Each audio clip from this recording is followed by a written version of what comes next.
Mas gipaligon pa sa Border Security Council ang koordinasyon sa pagbantay sa seguridad sa tibuok Rehiyon 11 sa gilusad nga multi-sectoral forum nga gipahigayon sa Eastern Mindanao Command sa panakaning syudad.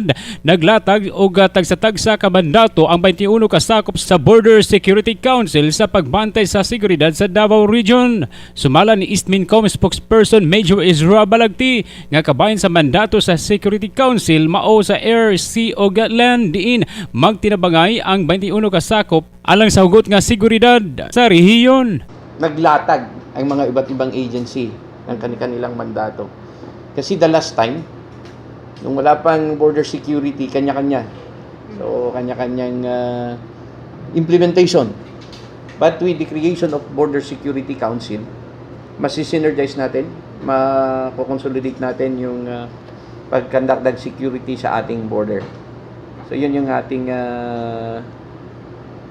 nakitang kagandahan nito. No?